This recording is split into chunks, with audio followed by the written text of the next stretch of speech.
नमस्ते। Canvas India news का एकदम नया जबरदस्त सेगमेंट हम आपके लिए लाए हैं। आज की स्पेशल रिपोर्ट। आपने अगर चैनल को सब्सक्राइब नहीं किया हो तो चैनल को सब्सक्राइब कर लीजिए। आइए आज की खास रिपोर्ट देखते हैं। Hello everyone, welcome to Canvas India news.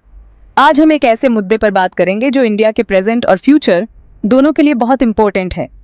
सांप्रदायिक तनाव से लेकर आर्थिक असमानता और पॉलिटिकल सेंट्रलाइजेशन तक आज हम देखेंगे कि इंडिया किस दिशा में जा रहा है। सबसे पहले सोशल यूनिटी के लिए खतरे की बात करते हैं। लव जिहाद, बीफ के झगड़े और मस्जिदों पर भगवा झंडे जैसे मुद्दों की वजह से सांप्रदायिक हिंसा बाज रही है।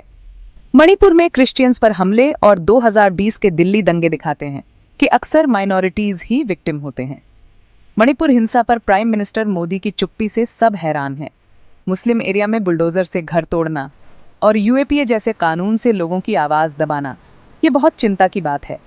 इस कानून से जमानत मिलना मुश्किल है और ये सिविल राइट्स का हनन करता है। अब इकोनॉमिक पॉलिसीज की बात करते हैं। सरकार ने बड़ी कंपनियों के 10 लाख करोड़ से ज्यादा के लोन माफ कर दिए, लेकिन किसानों को कोई खास राहत नहीं मिली। प्राइवेटाइजेशन और एजुकेशन का कमर्शियलाइजेशन यूथ बेरोजगारी बढ़ा रहे हैं। इकोनॉमिक अस्थिरता और ग्लोबल इन्वेस्टर कॉन्फिडेंस कम होने से रुपया डॉलर के मुकाबले गिर रहा है, जो चिंताजनक है। अब पॉलिटिकल डेमोक्रेसी पर बात करते हैं। मेनस्ट्रीम मीडिया ज्यादातर सरकार का मुखपत्र बन गया है और सांप्रदायिक नफरत फैला रहा है। द कश्मीर फाइल्स जैसी फिल्मों को पॉलिटिकल एजेंडा के लिए प्रमोट किया जाता है।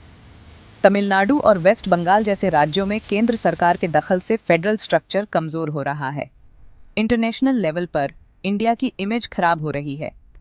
यूएस और यूरोपियन देश ह्यूमन राइट्स वायलेशन की आलोचना कर रहे हैं और कनाडा के साथ तनाव बढ़ रहा है। आंतरिक अशांति और पक्षपाती आर्थिक नीतियों के कारण वर्ल्ड बैंक इंडिया को रिस्की घोषित कर सकता है, जिससे इन्वेस्टमेंट कम होगा।